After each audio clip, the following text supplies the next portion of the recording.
নমস্কাৰসমূহ অসমবাসী ৰাইজলৈ নৱবৰ্ষৰ শুভেচ্ছা জনাই মই বৰ্তমান উপস্থিত আছোঁ চান্দুবিৰ বাকৰিত আৰু এই চান্দুবিৰ বাকৰিত উদযাপন কৰা হৈছে চান্দুবি উৎসৱ 2024।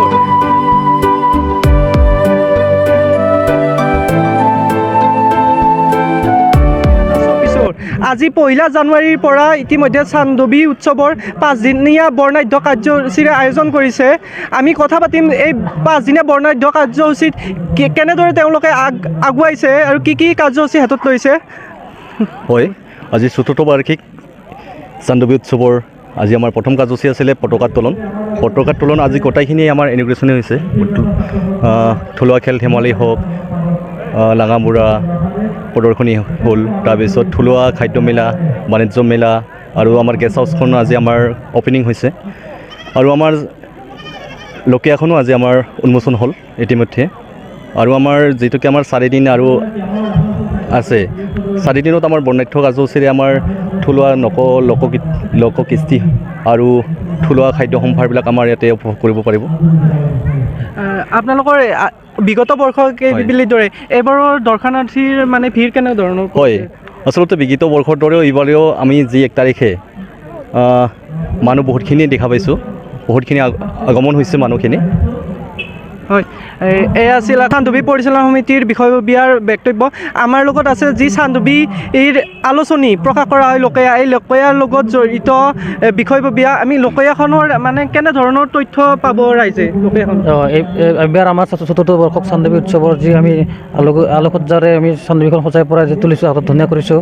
আৰু এইবাৰ আমাৰ চান্দুবি উৎসৱখনৰ লগত সংগতি ৰাখি আমি যোৱা কেইবিলিৰ দৰে এইবিলাক আমি লকয়াখন আমি আমাৰ আলোচনী বিভাগৰ পৰা আমি প্ৰকাশ কৰি ওলাইছোঁ আৰু আমাৰ বিভিন্ন তথ্য মধুৰ আমি লেখা যিমান পাৰোঁ সংগ্ৰহ কৰিব চেষ্টা কৰিছোঁ আৰু ইয়াৰ উৎপত্তিস্থলসমূহ আমি যিমান পাৰোঁ প্ৰকাশ কৰিবলৈ আলোচনীৰ যোগেদি আমি প্ৰকাশ কৰিবলৈ আমি প্ৰয়াস কৰিছোঁ। এইখিনিতে এটা কথা, চান্দুবিৰ যি প্ৰথম অৱস্থাৰ গভীৰতা, সেই গভীৰতা বৰ্তমান ম্লান হোৱাৰ দিশত, এই ক্ষেত্ৰত কিহৰ কাৰণে পিটনি পৰা পৰিলক্ষিত হয়? ইয়াৰ মূল কাৰণ কি বুলি ভাবে? আচলতে আমি চান্দুবি উৎসৱখন এনেকৈ পাতিছিলোঁ যে চান্দুবিৰ জৈৱ বিচিত্ৰ বা যিখিনি আমাৰ গছ গছনি বা ৰক্ষণাবেক্ষণ দিয়াৰ কাৰণে বা ইয়াৰ প্ৰভাৱ পৰাৰ কাৰণে পাতিছিলোঁ। তথাপিও এতিয়া এইটো প্ৰকৃতিৰ এটা লক্ষণ হৈছে যে আমাৰ চান্দুবিটো অনুক্ৰমে লাহেকৈ শুকাই যাবলৈ ধৰিছে। ইয়াত কোনো চৰকাৰে ইয়াৰ হাতত লোৱা নাই উঠাৰ কাৰণে। আমি বাৰম্বাৰ জনাই আছোঁ চৰকাৰ কৰ্তৃপক্ষক যাতে চান্দুবিটো আমি জীৱিত কৰি ৰাখিবৰ কাৰণে ইয়াৰ যিকোনো এটা আমি ব্যৱস্থা হাতত ল'ব লাগিব। হয়, ধন্যবাদ। এয়া আছিল চান্দুবি পৰিচালনা সমিতিৰ বক্তব্য। যি প্ৰকৃতিৰ ৰম্য ভূমিলৈ পৰিণত হোৱা চান্দুবি বৰ্তমানত বিপদসংকুল অৱস্থাত আছে। ইয়াৰ ওপৰত চৰকাৰে দৃষ্টি নিক্ষেপ কৰক আৰু চান্দুবিৰ ৰক্ষণাবেক্ষণৰ ক্ষেত্ৰত চৰকাৰে বিভিন্ন ধৰণৰ কাৰ্যসূচী আছে, যি ধৰণৰ মানে আঁচনি আছে তেওঁলোকে ইয়াত দিয়ক।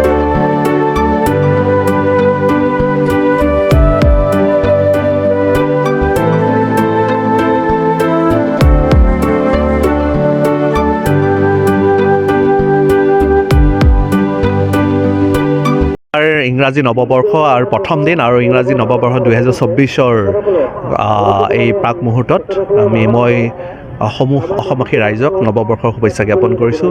লগতে আজি এই পবিত্ৰ দিনটোতে এক নৱবৰ্ষৰ প্ৰথম দিনটোতে আমাৰ পবিত্ৰ যি চান্দুবি ফেষ্টিভেল, এই চান্দুবি ফেষ্টিভেল আমাৰ আয়োজন কৰা হয় প্ৰত্যেক বছৰে। এইবাৰ 14তম আমি চান্দুবি ফেষ্টিভেল আমি আয়োজন কৰিছোঁ। আৰু আপোনালোকে সকলোৱে জ্ঞাত যে আমাৰ এই চান্দুবি হ্ৰদটো আমাৰ ভূমিকম্পৰ ফলত জন্মগ্ৰহণ কৰা এটা হ্ৰদ আৰু এনেকুৱা ধৰণৰ হ্ৰদ পৃথিৱীত বিৰল।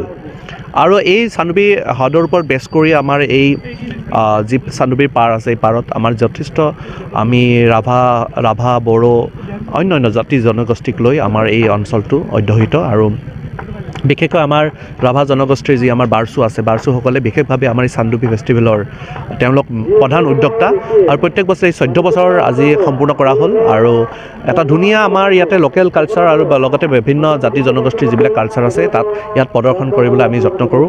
আৰু এইবাৰ এটা ধুনীয়া প্ৰাকৃতিকভাৱে নিৰ্মিত, সকলো বস্তু প্ৰাকৃতিকভাৱে নিৰ্মিত, এটাও তাত কোনো ইয়াতে লোকেলি পোৱা বা বেত খেৰ এভৰিথিং আমাৰ লোকেল হয়। আৰু ইয়াতে যি পৰ্যটক আহে, পৰ্যটকে ইয়াৰ পৰা এটা নতুন কথা তেওঁলোকে শিকি যাব পাৰে। আৰু সেইটো কাৰণে আপোনালোকৰ চেনেলৰ জৰিয়তে মই আহ্বান জনাইছোঁ সকলোৱে যাতে আহি আমাৰ এই চান্দুবি ফেষ্টিভেলত সহযোগিতা কৰে। ধন্যবাদ।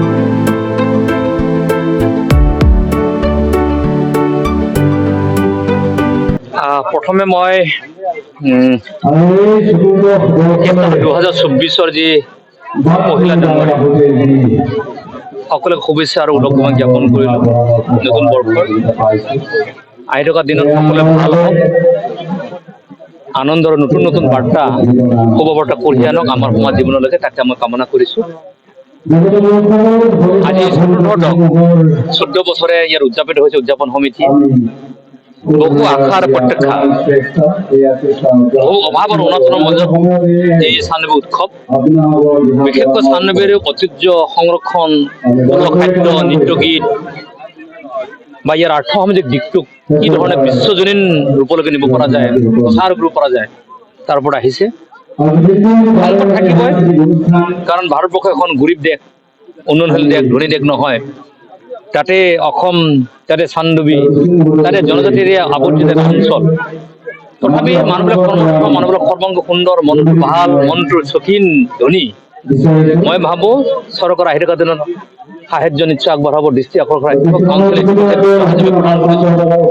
ইয়াত আজি 3টা বছৰ আমি আৰম্ভ কৰিছোঁ জাহাজতীয়াৰ পৰা। মই ইতিমধ্যে কৈছোঁ আহি থকা দিনত আমি কেনেদৰে ইয়াক বঢ়াব পৰা যায় এই চিন্তাটো আমি কৰিছোঁ। আৰু মই ভাবোঁ অসম চৰকাৰ টুৰিজিম আৰু কাউন্সিলে যদি ইয়াত জড়িত আমি হওঁ, মই ভাবোঁ চান্দৱী ফেষ্টিভেলৰ কোনো অসুবিধা নাথাকিব।